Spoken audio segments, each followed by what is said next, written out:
ભાભી એ ભાજપની પાર્ટીમાં છે અને નણંદ કોંગ્રેસની પાર્ટીમાં છે। હવે બંને વચ્ચે રાજકારણ શરૂ થઈ ગયું છે અને આ બંનેએ એકબીજાની સામે નિવેદન આપ્યા છે। નમસ્કાર દર્શક મિત્રો, જ્યારથી કોંગ્રેસે એવી જાહેરાત કરી કે પ્રાણ પ્રતિષ્ઠાના કાર્યક્રમમાં અમારા નેતા જવાના નથી, ત્યારથી દેશ અને ગુજરાતની અંદર આ વિશે જબરજસ્ત રાજકારણ શરૂ થઈ ગયું છે।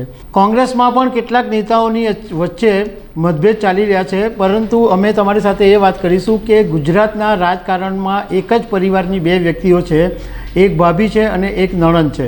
ભાભી એ ભાજપની પાર્ટીમાં છે અને નણંદ કોંગ્રેસની પાર્ટીમાં છે। હવે બંને વચ્ચે રાજકારણ શરૂ થઈ ગયું છે અને આ બંનેએ એકબીજાની સામે નિવેદન આપ્યા છે, એના વિશે તમારી સાથે વાત કરીશું। મારું નામ રાજેશ શાહ છે અને તમે જોઈ રહ્યા છો ખબરછે.com। દર્શક મિત્રો, કોંગ્રેસના નેતા જયરામ રમેશે 2 દિવસ પહેલાં એવી જાહેરાત કરી કે અમારા નેતા સોનિયા ગાંધી, મલ્લિકાર્જુન ખડગે અને અધીર રંજન ચૌધરી 22 જાન્યુઆરીએ અયોધ્યામાં રામ મંદિરની પ્રાણ પ્રતિષ્ઠાનો જે કાર્યક્રમ છે એમાં જવાના નથી। તો એ વિશે રાજકારણ શરૂ થઈ ગયું છે। ભાજપના ઘણા બધા નેતાઓ એકબીજા સામે નિશાન સાધી રહ્યા છે, પરંતુ ગુજરાત ભાજપના જામનગરના ધારાસભ્ય રીવાબા જાડેજા કે જેઓ ક્રિકેટર રવિન્દ્ર જાડેજાના પત્ની છે, એમણે એક નિવેદન આપ્યું।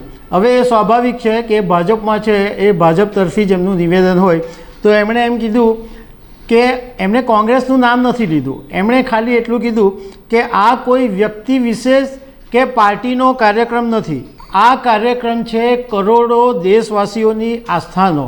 આ કાર્યક્રમ છે આસ્થા અને શ્રદ્ધાને વધામણા કરવાનો।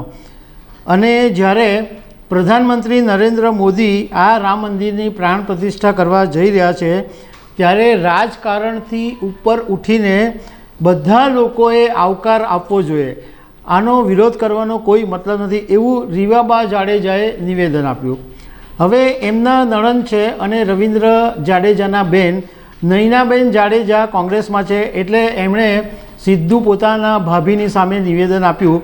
જોકે એમણે પણ કોઈ નામ નથી લીધું કે ભાઈ રીવાબા જાડેજા કે ભાજપ કે એવું કશું એમણે નામ નથી લીધું, પરંતુ એમનું જે નિશાન હતું એ સીધું રીવાબા જાડેજાને સામે હતું। એ એમની વાત પરથી ખબર પડે છે।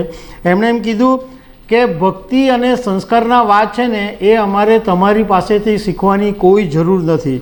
તમે નાની કાશીમાં રહો છો પણ તમારામાં કોઈ સંસ્કાર નથી। એક વાત તમારે સમજી લેવી જોઈએ કે મંદિરનું કામ સંપૂર્ણ પૂરું થાય પછી જ પ્રાણ પ્રતિષ્ઠા થાય। આ તો તમે લોકો અધૂરું બાંધકામ છે અને તમે પ્રાણ પ્રતિષ્ઠા કરવા જઈ રહ્યા છો। સંસ્કાર અને ધર્મની વાત તમારા મોઢે શોભતી નથી। આવી વાત નૈનાબા જાડેજાએ કરી અને નૈનાબાએ સાથે એમ પણ કીધું કે શંકરાચાર્યો પણ રામ મંદિરની પ્રાણ પ્રતિષ્ઠાનો વિરોધ કરી રહ્યા છે। તો આ બાબતે રાજકારણ શરૂ થઈ ગયું છે। ઇવન કોંગ્રેસના એક નેતાએ પણ એવું કીધું કે આ વાત યોગ્ય નથી, કારણ કે આ હિન્દુઓની આસ્થાનો વિષય છે, એટલે કોંગ્રેસના નેતાઓ એકચ્યુઅલી જવું જોઈતું હતું। અને એક નેતાએ ગુજરાતના કોંગ્રેસના એક નેતાએ એવું કીધું કે ભાઈ તમારે નહીં જવું હતું તો કંઈ નહીં, પણ તમારે પ્રેસ કોન્ફરન્સ કરીને જાહેરાત કરવાની જરૂર નહોતી, કારણ કે એને લીધે ઘણા બધા લોકો દુઃખી થયા છે અને કોંગ્રેસના નેતાઓ પણ દુઃખી થયા છે। તો દર્શક મિત્રો, આવી અનેક વાતો સાથે અમે તમને મળતા રહીશું। Thank you very much.